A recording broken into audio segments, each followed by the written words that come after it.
What's going on, my creative collective? Welcome to lesson number 35 for A Course in Creativity, inspired by A Course in Miracles.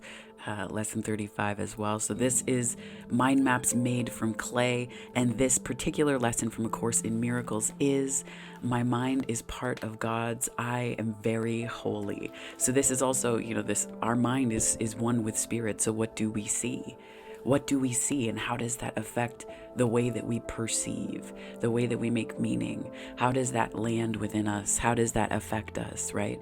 Not just affect us personally, but energetically as well. Do you regard your holiness and your light with the same with the same power that you regard that in others when you see it? This lesson invites us to take a look at where we are emplaced, right? It talks about being in Spirit's mind. So what does this mean? It doesn't necessarily endeavor to externalize this sort of mind, this God mind, this universal mind, this oneness, right? Through which we are all connected. What this does do, however, is connect us to this bigger part of ourselves that threads into everyone else. So where we are emplaced, it talks about your environment as being something that can anchor you in your vision of yourself, whether it is acknowledging your light or neglecting to see it. So it talks about how we emplace ourselves where we want, because that's how we can reinforce who we are and this image we have of ourselves. But if we're talking about the environments where we are emplaced, okay, and the things that we endeavor to protect through our images, the images that we make, then what we're actually doing, so with the images that we make, we are, creating environments that make it so that it's like a feedback loop and these sort of silos where we don't have to hear anything that would challenge our perception of ourselves, where we don't have to hear anything that would endeavor to harm that view of ourselves. So we create these things around us that almost act as an echo chamber. So we don't need to be challenged. We don't need to hear anything different. We don't need to believe anything different. So to believe in this emplacement, it talks about this in the lesson in A Course in Miracles. And I think it's an important one to bring up here, because the ways that we construct our environments are usually, not just, and I'm not talking about building things with boundaries. I'm not talking about, building a life that supports you or that you get support from other people within. It's not about that. It's more so, how resistant to change are you making your life by virtue of the environments that you're creating, and saying that it's something that you want, when what it's actually doing is limiting you significantly, because it doesn't ever challenge you. You never find yourself challenged or needing to grow or change or shift or anything, because it just reinforces that you're right all the time and emplaces your life on this sort of binary, right? We talked about the spectrum of that in the last lesson, but it emplaces it in a way that means you never really have to hear a different way. It means that it's almost impossible in some ways to detach yourself in your life from the ego that you've created, right? So if you were to see your life through the eyes of Spirit and understand your holiness, you would know then that it emanates from you, and it doesn't come from a power that people give you, whether through electorate, anything, or groups or connections or networks or money or anything. It doesn't come from those things. So it comes from something much deeper than that, and it has to do with your light within you, not other people. So to sink into that depth, to go in that place within us, what we would need to do first is recognize, number one, that we have that holiness, and number two, we would also have to recognize that that light isn't going to come from anything that we do outside of us. Where we are emplaced matters, because we are first emplaced within bodies. We are first emplaced there. As a trans person, I know, because I've had to wrestle with mine for most of my life. That's been one of my biggest challenges thus far, right? Not just feeling comfortable in like the awkward teenage stages. No, it's like learning that before I transitioned, my body had value based on how it adhered to standards of beauty. My body had value based on how feminized or people revered the femness of my body. People revered all those things. They valued me based on those things, which made it not just challenging and traumatic in some cases because of that unto itself, but also this added aspect of being a closeted trans person, and all of the ways that complicates that, right? So it's like we are emplaced, and we can't forget that. And I'm not saying dive into the low vibe of things. No, I'm saying, what if you saw that whole experience, the whole thing, through the eyes of something bigger than you, that like the eyes of spirit? What if you saw through those eyes instead? Knowing that those are the eyes that you're seeing with while you're emplaced in this body, and that those come together to form something much bigger than you that allows you to participate in the light of things and the lightness of things and your own holiness in the process. What if it does all of those things? Where we are emplaced alludes to how we see and what we see and why we're seeing those things, right? I think about it as like filters for the mind. And when we consider where we are emplaced, why are we seeing specific things? What are we see? Have we gone inward and inquired as to why we are where we are? And not from a sense of like, let's go get those goals, folks. No, it's more from a place of what matters to your soul. And are you seeing through eyes of your own holiness? And if you did, if you saw your light as brightly as it shines and can shine, if you saw through those eyes, what would you choose? What would feel like the most logical choice? What would feel like the most obvious choice to you, the best feeling choice to you? If you were aware of your own light, if you're aware of your own lightness, what would you see? How would you see yourself? Right? We are always emplaced. But what we choose to allow to embrace us and to embrace outwardly from within our light is the real trick here. And it's not a trick as in like a magic trick, like, and up my sleeve I have this. Nope. It's really just the perspective and knowing that you are worth seeing your own light. When's the last time that you had someone, remind you of that, or that you reminded yourself, or life reminded you that it's safe for you to see your own light? So outside of religious templating, what does holiness mean? Right? This is kind of a blended creative spark and lesson all in one. What does your holiness mean? When's the last time that you considered that outside of religious templating? That's the trick.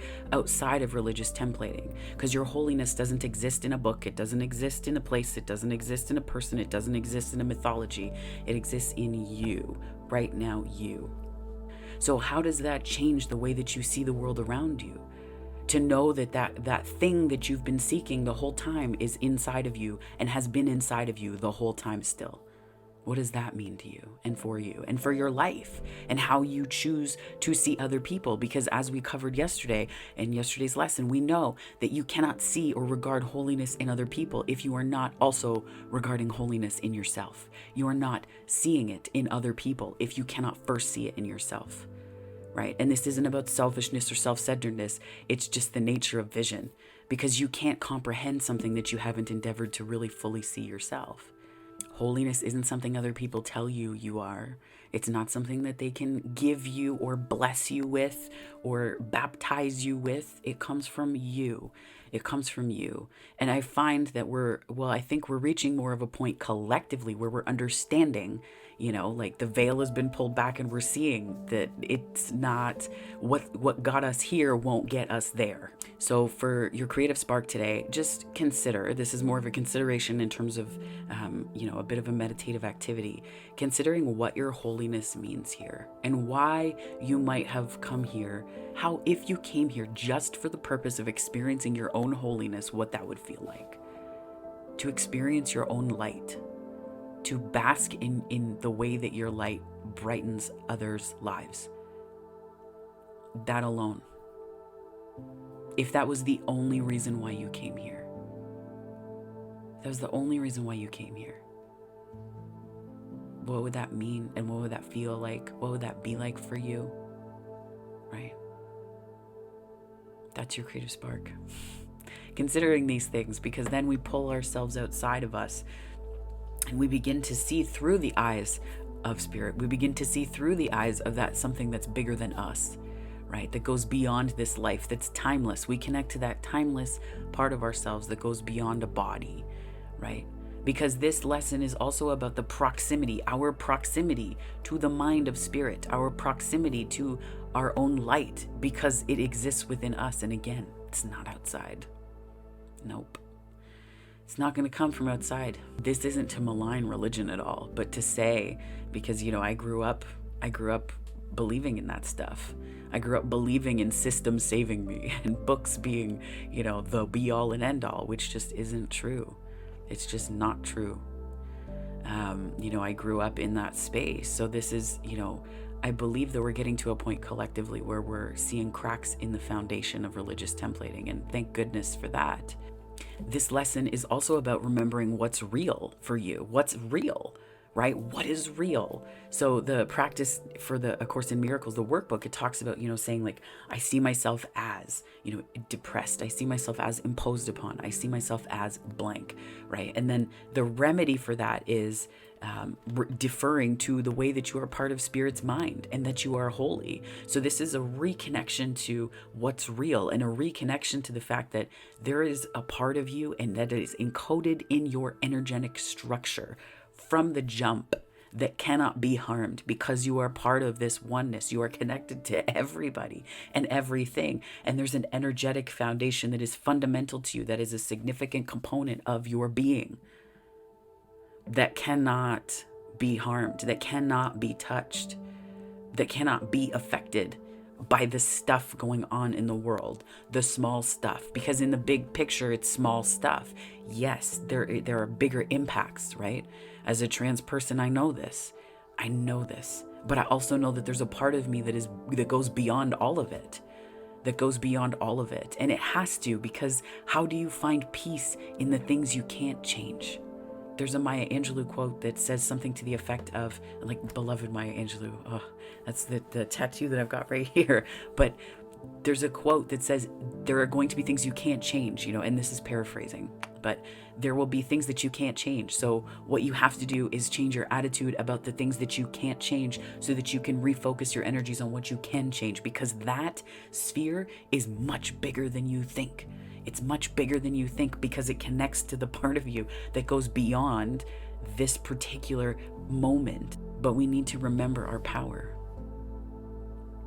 And your power doesn't come from anything other than you. It's inherent to you. But we're part of a world that encourages us to forget that. It encourages us to forget through policy games, through politics. It encourages us to forget through interactions, through family or friends saying things as we grow up. Too much of this, not enough of that, right? It encourages us to do that based on a culture, hustle culture, a culture that is anchored in you never being enough, so that you're always on a treadmill of doing more in search of what?